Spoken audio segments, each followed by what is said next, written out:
Good morning, everyone. Virgo here. It is September 30th, 2019. Happy Monday to everyone. Tomorrow is October, everybody. We're getting ready to go into Halloween time frame. And I'm very excited because Miss Morgana is going to go as a bat this year. Yep, we found bat wings to go on Miss Morgana. So I'll be taking pictures of that so that you guys can see it.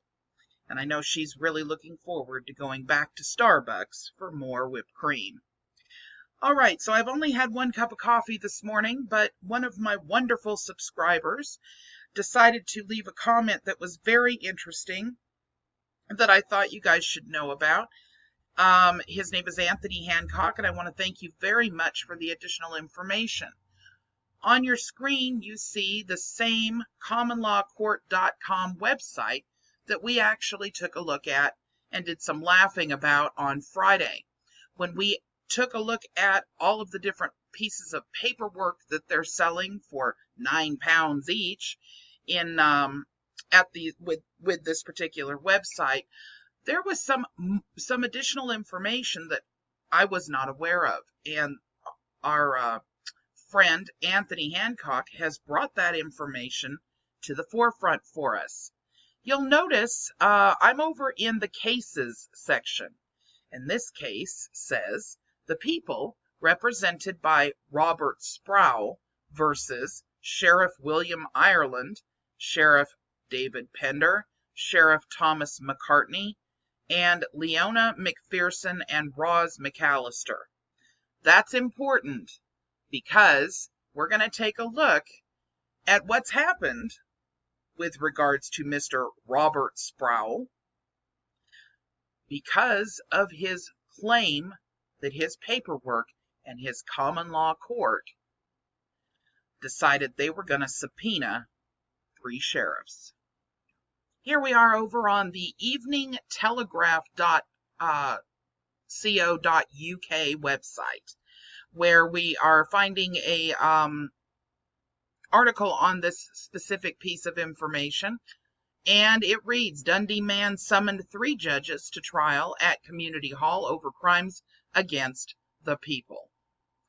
The man, whose name is given on court papers as Robert Sproul, was convicted of behaving in a threatening or abusive way. He denied breaking the law by booking out a community hall and sending sheriffs David Pender, Tom McCartney, and Seth Ireland letters saying that they were to attend the hall to go on trial for, quote, crimes against the people of Great Britain.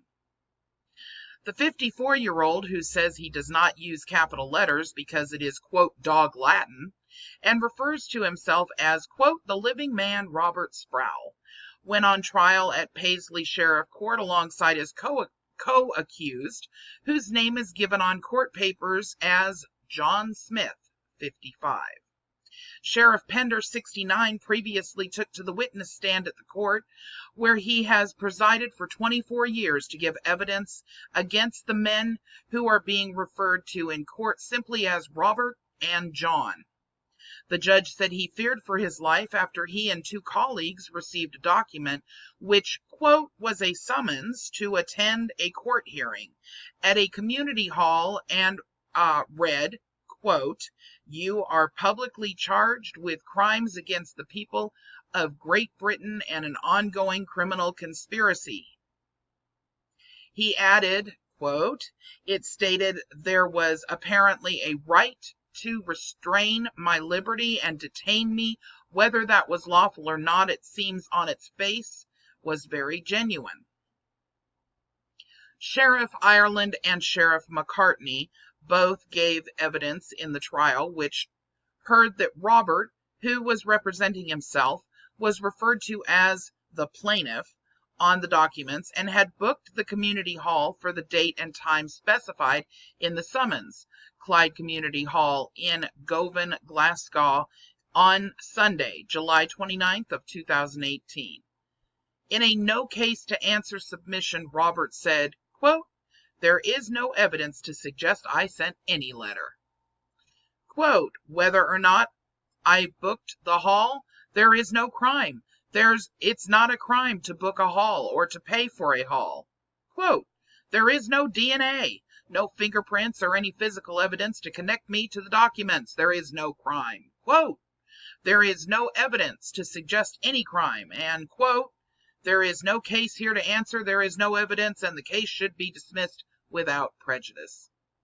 Yesterday, Sheriff Mungo Bavoy, QC, convicted both men of failing to provide their details to police and convicted Robert of behaving in a threatening or abusive way by sending the summonses to the sheriffs.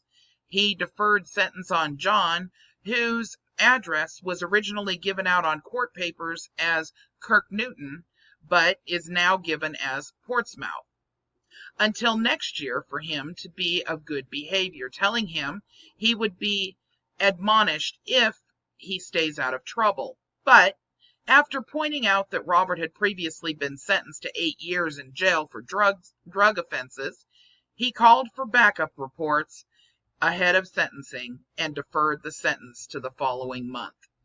All right, so I haven't done any additional research on this yet, but let me just say this. If you decide that you are going to attempt to try to claim that you're a judge of a common law court that's not recognized by your country in any way, shape, or form, and you proceed to act as an authority figure by sending out summonses or warrants or what have you, expect to find yourself in a whole lot of trouble. As we know, we've got groups all over the United States that are attempting to try to do these things. They're attempting to try to infringe upon people's freedom of speech and every other area if that person happens to disagree with what their particular ideology is. Even someone that you guys are aware of already, someone actually attempted to try to do that to the Virgo Triad channel back in mid-2018 with the claim that they themselves were a judge and could actually provide a false warrant for my arrest, claiming that I had, what was it? Oh, it was for attempted murder. That's right, for reading a Southern Poverty Law Center article that called a specific party a specific word. Craziness. Anyway, it appears that the craziness is spreading from country to country, and we need to keep our eyes on this. So I will see what else I can find out with regards to this. Once again, thank you to the subscriber that provided additional information pertaining to this website, and I hope that you guys enjoyed learning a little bit more about the insanity that seems to be going on in Great Britain in addition to what we constantly hear about in the United States. All right, you guys, I'll be back later with another video, and I hope you have a wonderful morning. Bye-bye.